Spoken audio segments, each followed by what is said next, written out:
El trascendentalismo personalista de Francisco Romero ante el positivismo. El filósofo argentino Francisco Romero, que algunos han considerado como uno de los más grandes filósofos de la primera mitad del siglo pasado en América Latina, formó parte también de la reacción, ¿no?, antipositivista que se dio en todo el continente, que no fue un movimiento, vamos a decirlo, homogéneo, ¿no? Tenía una serie de características, ¿no?, parecidas, pero en realidad hubo una diáspora, vamos a decir así, de posturas, ¿no?, contra el positivismo, desde perspectivas muy diferentes, ¿no?, desde sistemas metafísicos especulativos, corte fideísta, religioso, irracionalista, nihilista, vitalista, neocantiano, fenomenológico, marxista, existencial, y todas esas corrientes, ¿no?, hubo en esa época en América Latina. Hugo Biagini, un historiador de la filosofía en Argentina muy prestigioso, dice: globalmente el positivismo tuvo una singular resonancia en América Latina, donde no solo logró arraigar con mayor energía en otras regiones, sino que también excedió allí en predicamento, ¿no?, a todas las tendencias doctrinarias que se sucedieron después de la escolástica colonial. Correlativamente tampoco debe menospreciarse el hecho de que para enfrentar el positivismo hayan debido coligarse una disparidad de corrientes filosóficas encerradas bajo el común denominador de la reacción, ¿no?, antipositivista. ¿Y cuáles eran los rasgos de esa reacción, según nos plantea Hugo Biagini? Bueno, una revalorización de la metafísica y de la religiosidad, de la espiritualidad, de la conciencia, etcétera. Una diferenciación clara entre filosofía y ciencia, entre naturaleza y sociedad, que el positivismo anteriormente había mezclado. Humanizar la experiencia del ser humano, ¿no?, del hombre en el universo, ¿no?, y el rescate del desinterés, la heroicidad. Bueno, en fin, esos son algunos rasgos que podemos decir son típicos, ¿no?, de la corriente antipositivista. Ahora bien, ya hemos visto en videos anteriores que una crítica unilateral al positivismo no se dio realmente, porque la mayor parte de los filósofos latinoamericanos, Vasconcelos, Caso, Rodó, Enrique Ureña, bueno, en fin, a Ferreira, todos siempre, como decimos, respetaron a cierto punto los aportes, ¿no?, del positivismo.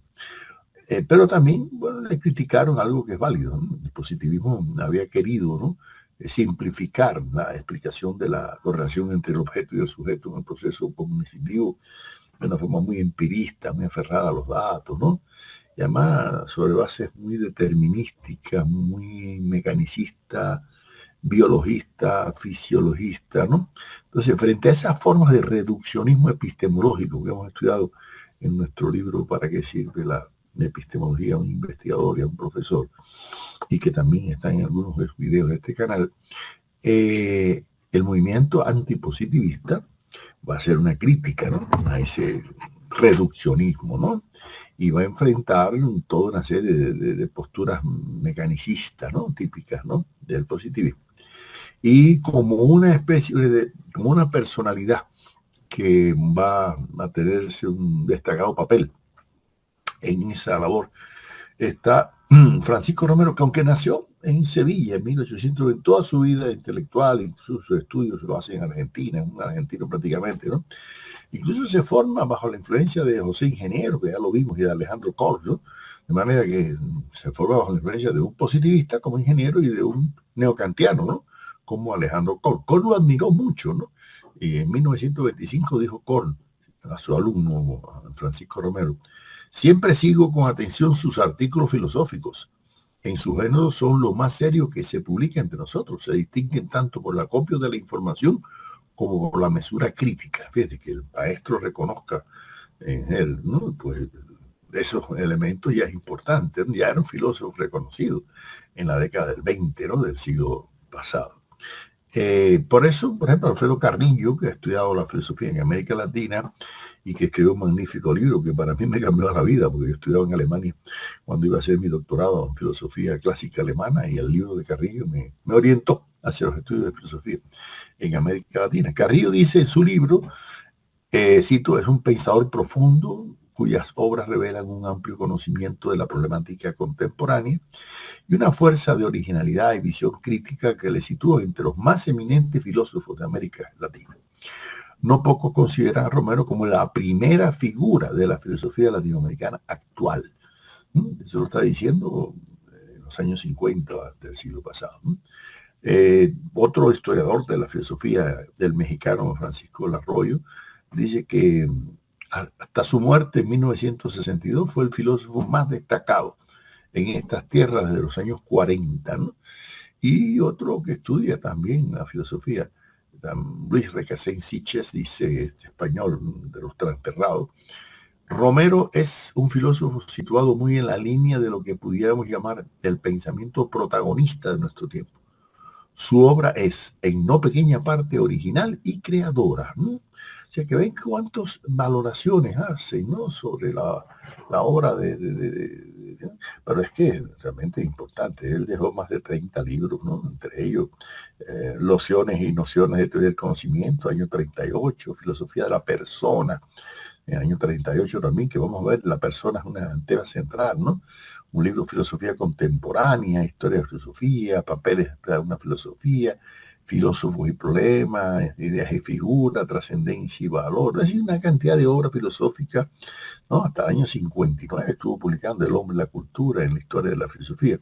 Y todos esos libros circularon en América Latina, se convirtieron en una especie de bibliografía obligada, ¿no?, para los que nos hemos dedicado a la filosofía y los que ya desde mediados del siglo pasado se dedicaban sobre todo al tema de la antropología filosófica y a la historia de las ideas filosóficas en América Latina, porque también hay que destacar que ahí Romero siguió la tradición de su maestro o de sus maestros, tanto de ingeniero como de rescatar la vitalidad, ¿no?, de la producción filosófica en Argentina y en América Latina.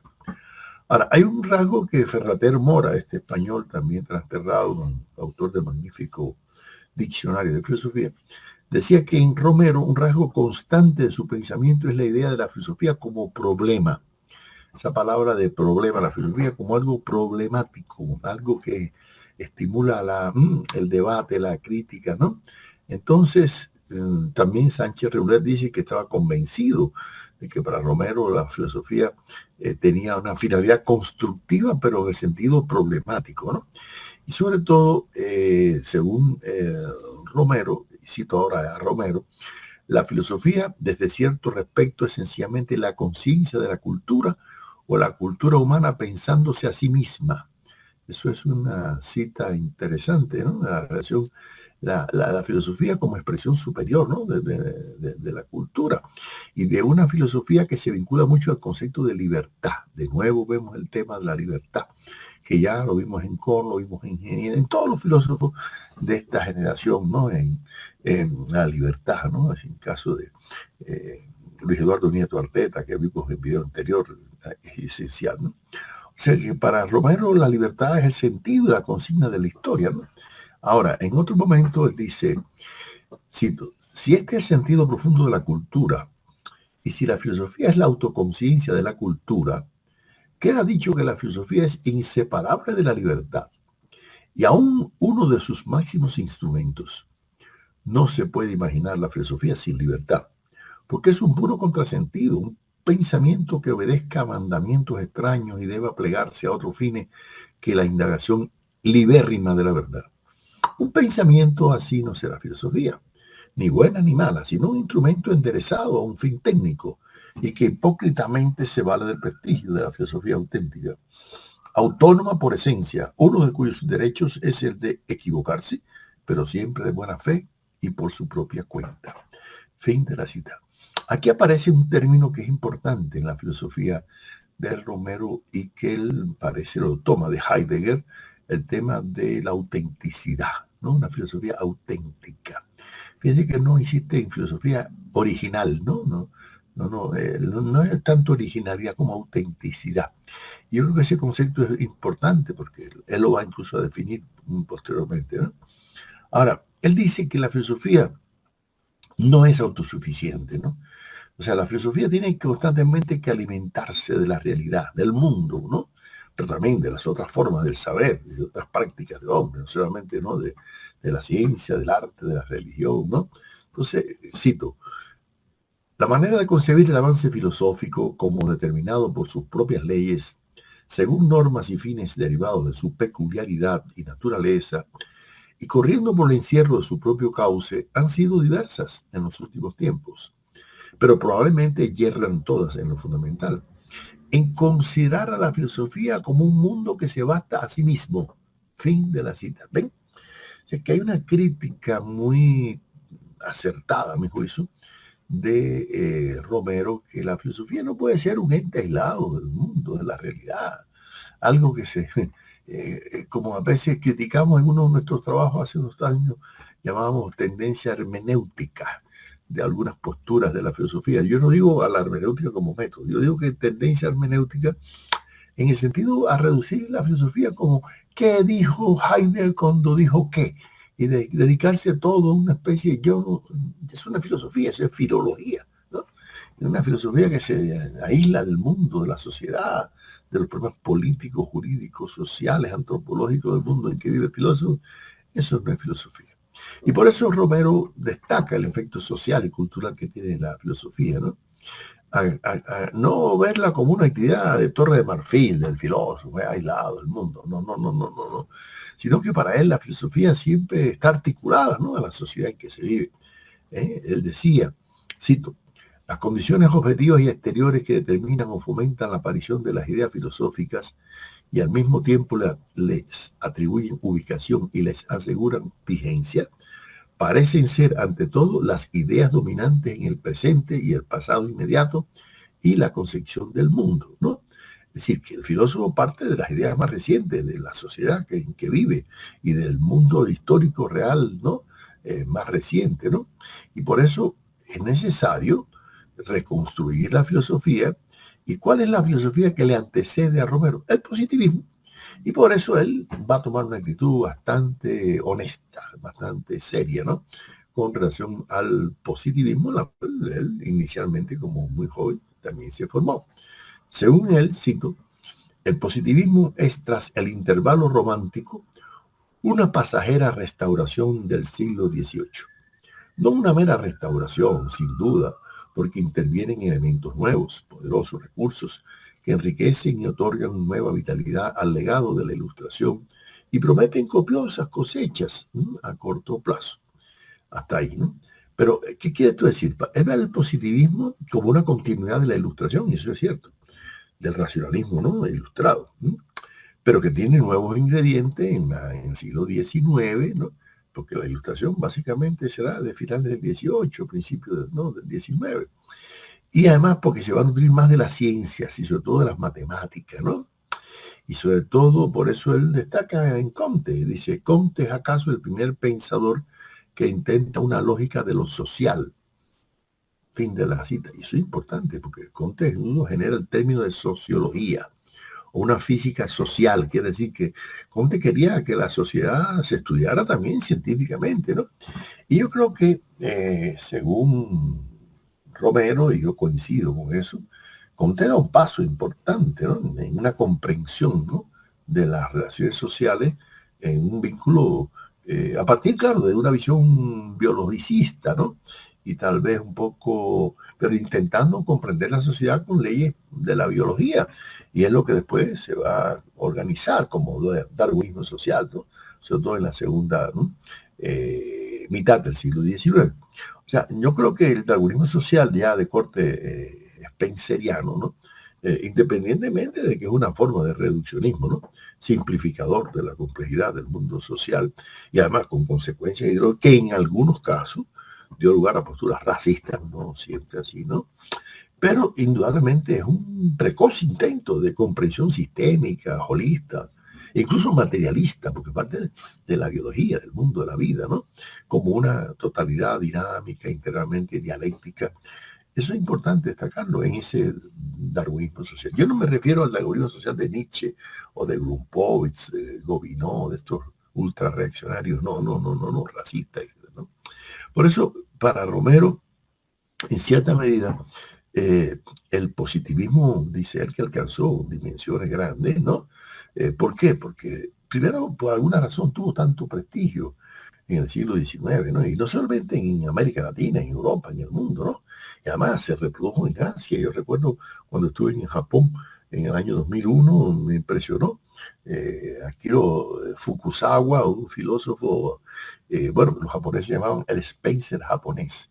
Quiere decir, porque estaba articulado, ¿no?, a las reformas Meiji que se dieron a finales del siglo XIX y que cambiaron el rumbo del un aspecto imperial feudal, ¿no?, del shogunato japonés a entrar en el capitalismo más, ¿no?, avanzado desde el siglo XIX a finales, ¿no?, y principios del siglo XX, convirtiéndolo casi en una potencia imperialista que invade China, Indochina, etc. Entonces, que un pensador como Akiro Fukusawa haya tenido influencia del positivismo, demuestra que el positivismo es una filosofía además vinculada a una praxis social, una praxis política, ¿no? Y vinculada a un pensamiento liberal en este caso, ¿no? Según Romero, cito, vencido ahora el positivismo en cuanto a filosofía, acallado los ecos de la polémica con frecuencia agria, que acompañó a su descrédito y ocaso, debe hacerse justicia por lo que representó como poderoso influjo civilizador.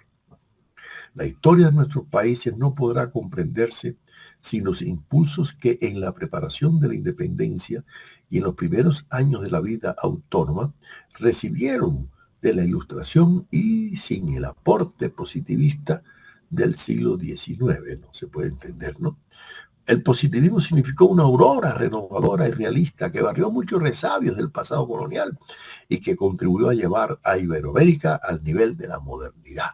Fin de la cita. Esto quiere decir que la postura de Romero, como dice Ángel Capelletti en su estudio, frente al positivismo, aunque es crítica, sin embargo, no es tan dura, no es tan fuerte, ¿no? Y no es tan sarcástica, al contrario, ¿no? Prevalece un cuidado, ¿no?, al ver el positivismo como algo que hay que rescatarle sus métodos, su teoría del conocimiento, algunos elementos, algunos aportes, ¿no?, de esta filosofía, ¿no?, a la cultura, ¿no? Además, yo creo que también Romero va a destacar, ¿no?, el positivismo como una continuidad de la Ilustración, ¿no? Y además como una continuidad que se articula, ¿no?, al desarrollo de la ciencia y en cierta medida al materialismo filosófico que también hereda, ¿no?, en este caso del pensamiento ilustrado. Y de ahí explica por qué se articula al evolucionismo, ¿no?, de Darwin, ¿no? Y dice Romero, lo esencial en el darwinismo es llevar al redil la oveja descarriada, reconducir la finalidad orgánica a la mera causalidad. Con él, pues, quedaba redondo y perfecto el sistema moderno, la interpretación causalista y racional. El evolucionismo, al mismo tiempo, podía ser aducido en apoyo de la creencia en el progreso y aún contribuyó a dar su tono peculiar al progresismo del siglo pasado. El transformismo darwiniano, el mayor acontecimiento del positivismo, no traía únicamente el perfeccionamiento del sistema moderno, sino también su ampliación hasta los últimos límites posibles. Fin de la cita. O sea, yo creo que Romero hace una justipreciación, ¿no?, del positivismo, aunque él considera que el positivismo no había cumplido plenamente, ¿no?, la función esclarecedora, esa que desalienadora, vamos a decir, ¿no?, que debía haber desempeñado, según él, ¿no?, sobre el tema de la evolución. No obstante, él valoraba, reconocía, ¿no?, en Spencer los aportes que había dado. Cito, dice Romero, tanto en Spencer como en Darwin, en el uno con universalidad cósmica y en el otro con especial referencia a lo vital, el evolucionismo es mecanizado, racionalizado, y así llega a ser todo lo contrario de lo que prometía. Se convierte en extensión auxiliar y complemento de la visión mecanicista de la realidad. Fin de la cita. Eso es un elemento que le va a criticar él, ¿no? Y no solamente él, toda la reacción antipositivista latinoamericana le va a criticar a ese positivismo, ese férreo determinismo, ¿no?, mecanicista, ¿no?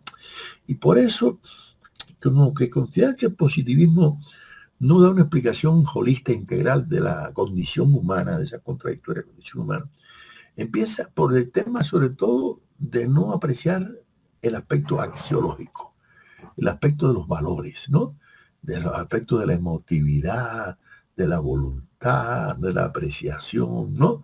Del sentimiento y sobre todo de los valores. Entonces, cuando a principios del siglo XX comienza a aparecer la filosofía vitalista, por ejemplo, de Henri Bergson en Francia, ¿no? O el trascendentalismo vital de Georg Simmel, o ese espiritualismo teológico de Max Scheler en Alemania. Todo eso va a dejar una huella junto con el existencialismo de Heidegger, no solo en Francisco Romero, en casi todos estos filósofos antipositivistas, ¿no?, que estamos viendo.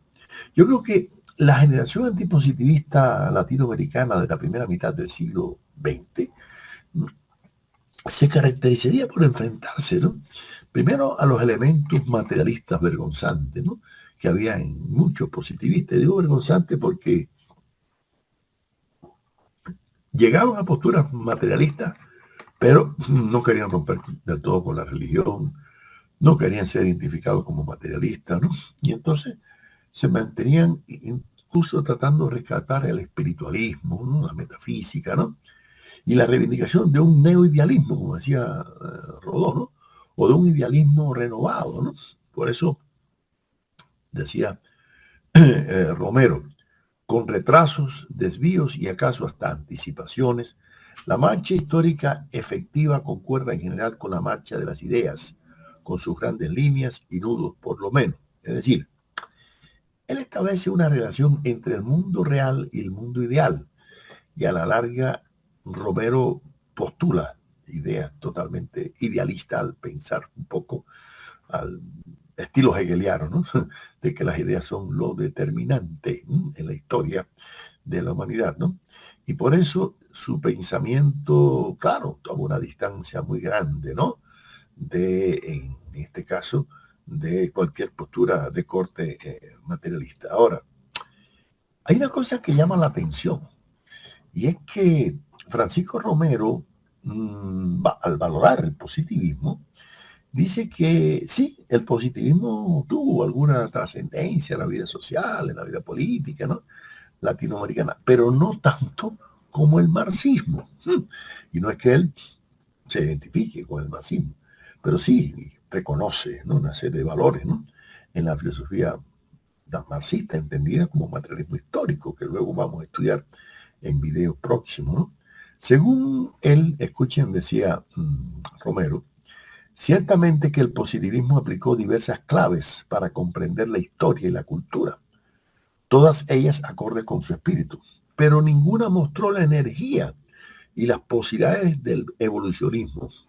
Ninguna fue tan utilizada, con la excepción acaso del materialismo histórico, que disfrutaba del privilegio de ser un programa de acción social, al mismo tiempo que una construcción teórica. Fin de la cita. Eso es importante, porque está reconociendo un filósofo, en este caso idealista, metafísico, como Francisco Romero, que el materialismo histórico, o sea, el marxismo, es una filosofía no solamente metateórica, sino también de la praxis social, de la praxis política, ¿no?, que se plantea una transformación y además que arraiga en sectores populares y ya no solo entre los intelectuales, ¿no?, porque eso se vincula a las ideas del socialismo, ¿no?, las ideas prácticas, y vamos a ver al final en la entrevista que le da Francisco Miró Quesada, este destacadísimo filósofo peruano, cómo él va a reconocer en este caso la significación, ¿no?, del socialismo. Por eso, en cierta medida, Francisco Romero, que bajo la influencia de su maestro, ¿no?, Alejandro Korn, había admitido la existencia de un cierto positivismo autóctono en América Latina, un positivismo vernáculo, ¿no? Sin embargo, tampoco veía ese positivismo, por eso, como algo todo importado de Europa, ¿no? Para él había condiciones en América Latina que habían favorecido, ¿no?, el positivismo. Eso es lo que llevó a Manuel Sanguilí en Cuba a hablar del positivismo en José de la Luz y Caballero, cosa que no es real, ¿no? Pero bueno, o de en Colombia admitir que Rafael Núñez llevó el positivismo sin conocer a Comte como él mismo lo planteaba, ¿no? Pero veamos lo que dice al respecto Romero. Cito: en mi opinión, pues el primer itinerario del positivismo argentino se puede describir así. Arranca de la sociedad como producto espontáneo y vivo. Inspira la enseñanza, sobre todo la primaria, y de este modo se organiza y adquiere conciencia de sí. Y mientras por un lado influye desde aquí sobre la sociedad en cuanto a acción educativa, ofrece por otro, con frecuencia en los mismos planteles escolares, el terreno propicio para que arranque el positivismo importado. Fin de la cita. O sea, que él ve que el positivismo que llega de Comte y Spencer es que tenía un caldo de cultivo favorable en Argentina, ¿no? En la educación experimental, ¿no? Que propugna, por ejemplo, el mismo Faustino Sarmiento, que hemos estudiado, ¿no? Como presidente y como filósofo destacado, que juega un papel destacadísimo, ¿no?, en la educación argentina. Ahora, él decía que el positivismo en Argentina no fue simplemente algo incorporado, ¿no?, artificialmente, ¿no?, a la cultura nacional, ¿no?, sino que es algo que estaba arraigado, ¿no?, en la cultura argentina, y claro, encontró apoyo teórico en la filosofía, en este caso, sobre todo de Spencer, no tanto, ¿no? ¿No? Y eso es lo que hace que para Romero haya un positivismo constructivo en Juan Bautista Alberdi o en Domingo Faustino Sarmiento. Y un positivismo, fíjense bien, que a la larga se va a enfrentar al pragmatismo cómodo y oportunista, dice el que trajo peores consecuencias. Y esta es la razón tal vez por qué ese pragmatismo norteamericano, ¿no?, de William James, de John Dewey, de Charles Sanders Peirce, de todo eso, no va a tener arraigo en la mayor parte de los países de América Latina, aunque en la educación haya tenido alguna influencia, ¿no?, en la llamada escuela nueva, de algunas, ¿no?, pero desde el punto de vista filosófico no lo tuvo, ¿no? Entonces, por una razón muy clara, y es que el positivismo argentino era fuerte, ¿no?, era muy estructurado, ¿no? Y él, Romero, admiraba la integralidad sistémica del positivismo como filosofía. Es más, se lamentaba de que las nuevas corrientes que intentaban reemplazar al positivismo no tenían la talla intelectual de organicidad, de sistematicidad, de coherencia no teórica, ¿no? Y mire lo que dice al respecto, cito: en resumen, el positivismo alcanzó una visión de las cosas completa, armónica, sin fallas ni huecos, de una cohesión notable y sometida, así al menos parecía entonces, a la doble exigencia moderna de proceder de la experiencia y de responder a la racionalidad. Y dispuso, como jamás hubo otra, salvo la fe religiosa, la fe en la perfectibilidad del hombre, en el ilimitado progreso, en el porvenir. Todo se vino abajo a poco andar. Casi todas las piezas del sistema fueron lesionadas o destruidas. El positivismo estricto fue refutado y superado en las discusiones de la nueva filosofía, pero no reemplazado por una doctrina de aceptación general. Fin de la cita. Y ahí está diciendo algo importante.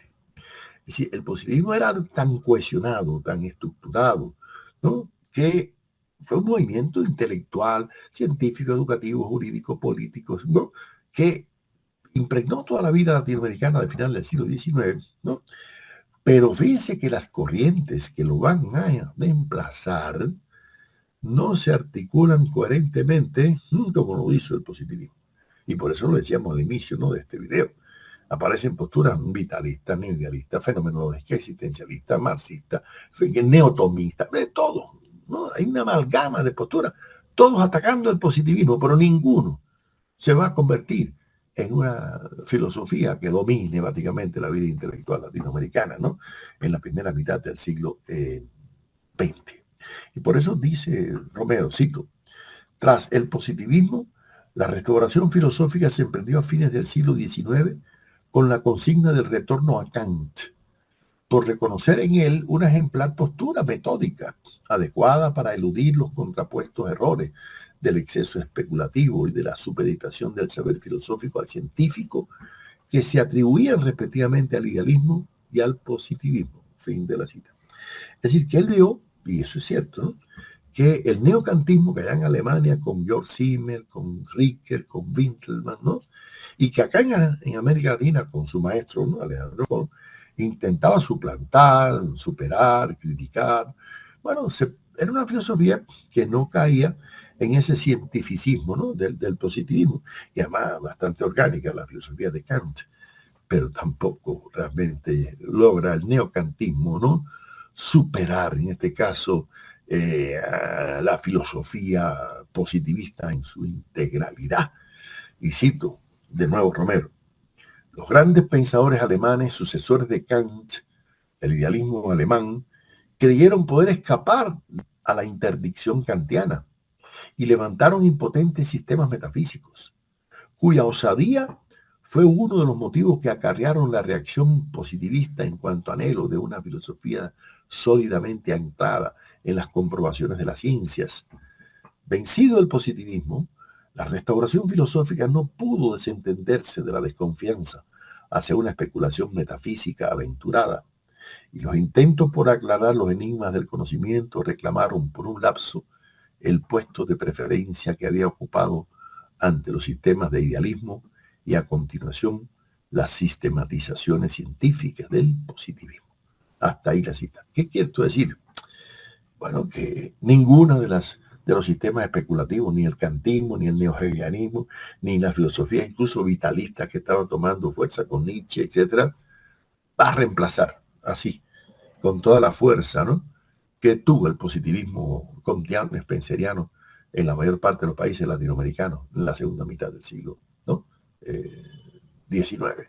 Y esa es la razón para la cual, frente a ese positivismo, sí, va a haber reacciones antipositivistas. Nosotros estudiamos en este libro nuestro, ¿no?, Positivismo y Antipositivismo, que está libre también en la página de internet, pero ninguno llega a la altura del reconocimiento, del prestigio intelectual, de la coherencia, ¿no?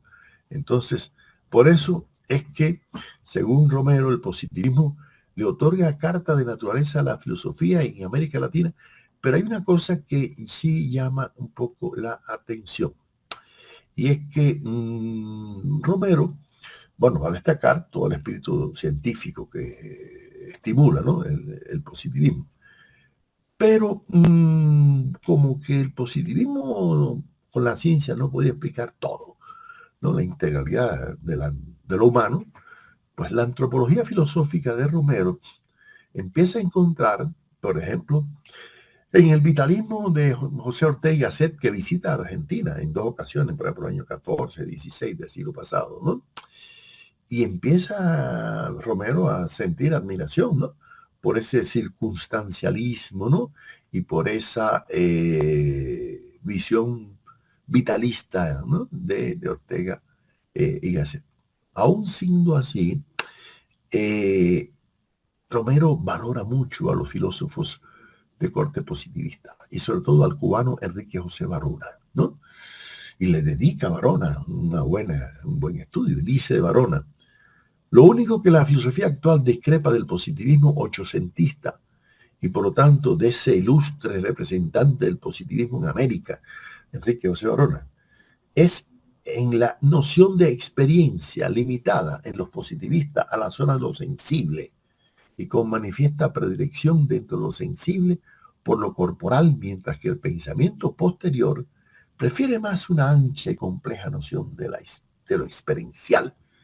Fin de la cita. Así que lo que critica en Varona y en su maestro ingeniero es que la visión del conocimiento lo van a reducir a la experiencia en un sentido muy empírico, y no toma en cuenta los elementos afectivos, emotivos, volitivos, ¿no?, que se incorporan en este caso en la experiencia.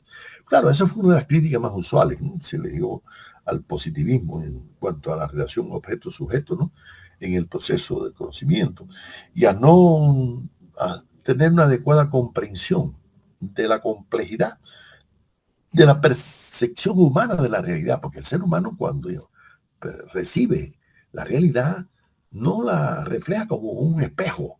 No, no, no es una cosa mecánica, no es como el animal que se ve en el agua cuando va a tomar, ¿no? En el agua. No, no, no, no, no.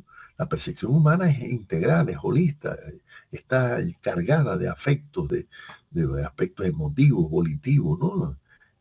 Y lo mismo puede ser de amor que de odio, puede ser de rechazo que de aceptación, ¿no? Entonces, por eso es que Romero empieza a llegar a la conclusión que los filósofos que verdaderamente llegan a una verdadera comprensión de esa condición humana son los de la reacción antipositivista a la cual él pertenece, o sea, Vasconcelos, Rodó, Caso, etcétera, y a ellos les va a llamar los fundadores de la filosofía latinoamericana. Es decir, ahí yo creo que Romero está desconociendo un poco la significación de filósofos anteriores, ¿no?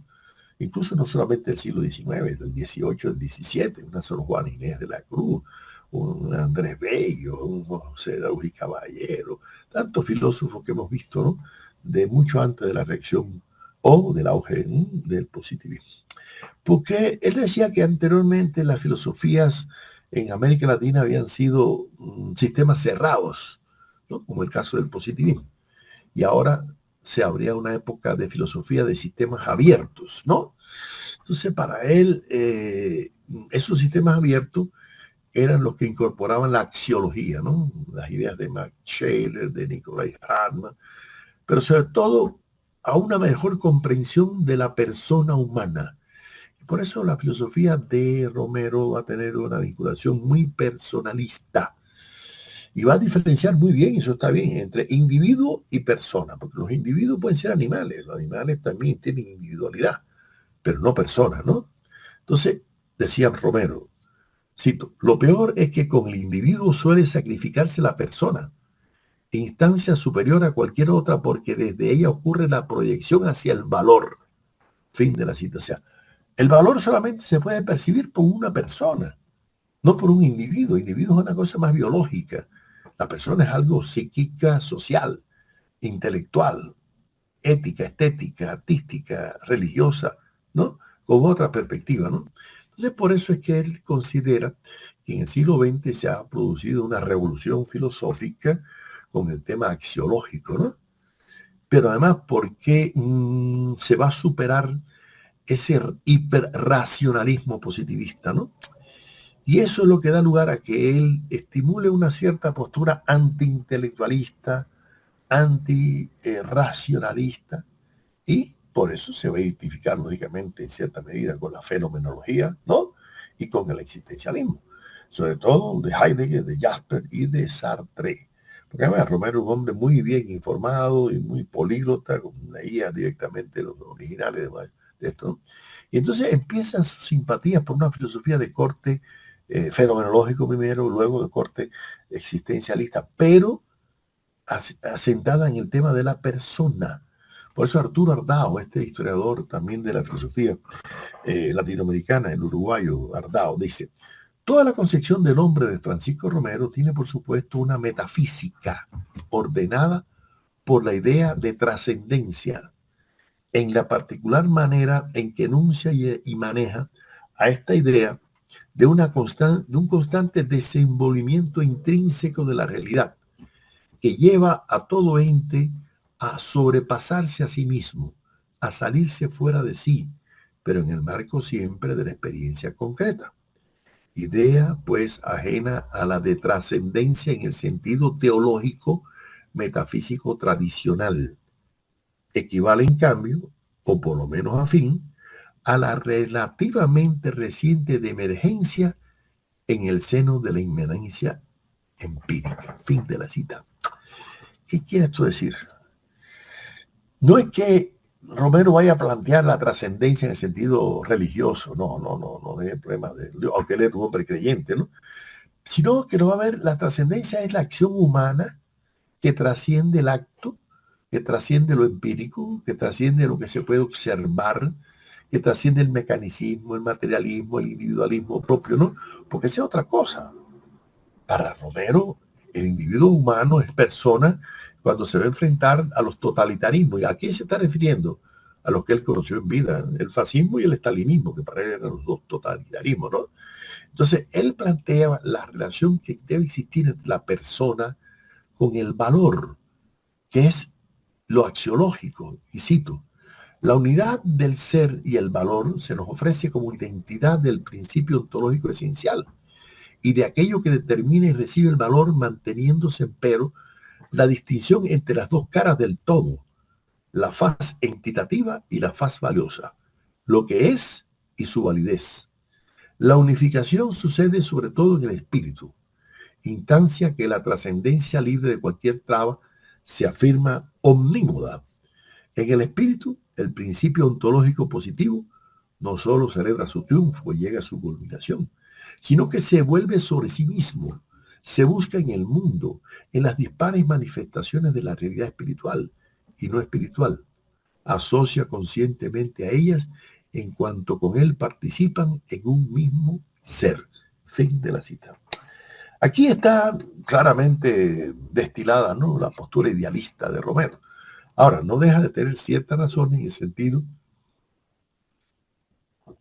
que una cosa es el aspecto entitativo, o sea, de los entes de las cosas, como son, y otra cosa es la valoración del sujeto que hace de las cosas. Y por eso un mismo objeto tiene valoraciones distintas en distintas personas.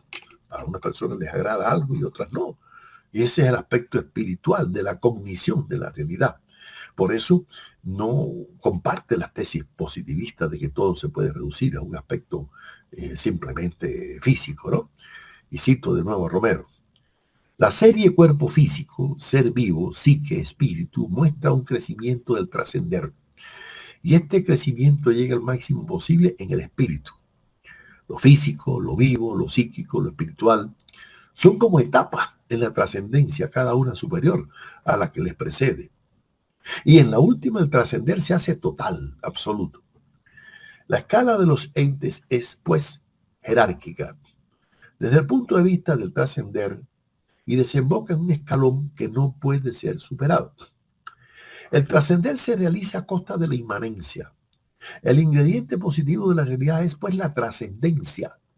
Lo que la experiencia pone ante los ojos es una trascendencia que despierta poco a poco, que se afianza y extiende, que intenta y descubre caminos nuevos, que se va tornando cada vez más general y asegura de sí misma que al final triunfa sin limitación. Aunque sea provisionalmente, puede adelantarse esta tesis. Ser es trascender. Fin de la cita. Esa idea de que ser es trascender es importante en la obra de Romero. Y además es importante también destacar que Romero nos está diciendo algo que es cierto. Una cosa son las cosas y otra cosa la distinta evaluación que tenemos. ¿Cuántas veces nosotros leemos un libro y a los 10 o 20 años lo volvemos a leer y encontramos cosas nuevas? ¿Por qué? Porque le incorporamos nuestra subjetividad a ese libro, ¿no es así? La experiencia que no teníamos hace 10 años y lo vamos a ver distinto, ¿no? Lógicamente. ¿Cuántas veces uno lee El Quijote o 100 años de soledad y encuentra cosas que anteriormente no había visto? Porque el libro sigue siendo el mismo aparentemente, pero el que es distinto es uno, ¿no? El sujeto, el que valora distinto el libro, ¿no? Y lo mismo pasa con una obra de arte, lo mismo pasa con un objeto, con cualquier... Incluso en nuestra relación interpersonal, según vamos valorando a las personas y las vamos conociendo mejor, ¿no? Y esa es la trascendencia que va a plantear Romero, ¿no? Trascendencia. Ahora, Romero le dedicó mucho también atención al tema de la estructura del mundo y la estructura del mundo tanto físico como espiritual. Y por eso coincidió mucho con el cubano Rafael García Bárcena, que luego estudiaremos, que fue un filósofo también cubano de la primera mitad del siglo pasado, muy dedicado al tema de las estructuras, ¿no? Pero a Romero lo que le interesaba era la trascendencia, cómo puede trascender el ser humano a través de la espiritualidad, ¿no? Que no se reduce, ¿no?, a lo empírico, no se reduce a lo biológico, porque para Romero el ser humano posee una especie de doble naturaleza, ¿no? Una que tiene que ver con lo objetivo y otra que tiene que ver con lo subjetivo. El ser humano es una unidad psicofísica, ¿no? Es un ente espiritual que enriquece, ¿no?, la concepción de la realidad y que solamente trasciende, bueno, cuando se pone en contacto con Dios, que es de una forma muy individual, muy personal. Pero él no le dedica mucha atención al tema de la filosofía de la religión. Su libro que va más o menos a sentar cátedra es Filosofía de la Persona. que es su libro que ya lo desarrolla la teoría del conocimiento, una ética, una estética, una ontología, una axiología, ¿no? Donde aparecen elementos irracionales propios del romanticismo, él le llamó brotes, ¿no? Irracionales, ¿no? Ahora, con esto Romero se articula a toda esta tendencia antipositivista, pero desde una perspectiva muy propia, muy original, ¿no? Y bajo la influencia de sus maestros, llega a destacar mucho, ¿no? El tema de la necesidad de una nueva filosofía que no sea ni el positivismo, que ya había sido superado, pero tampoco se identifica totalmente con las distintas corrientes que están tomando fuerza, aunque el existencialismo tenga mayor fuerza en él y el vitalismo, ¿no? En particular. Llama la atención también que a Romero, que es una persona, yo diría, muy vinculado, ¿no? Al tema del personalismo. Yo no diría de la obra de Manuel Munier, del positivismo, perdón, del personalismo católico. Un personalismo, vamos a decir, laico, por así decirlo. Y por último, quiero referirme a la actitud, vamos a llamarla ideológica. Romero fue militar, quiero decirlo, inicialmente, y después se dedicó ya a la filosofía, a la vida académica, y fue profesor de ética, de estética, de metafísica, ¿no? En la Universidad de Buenos Aires y abandonó.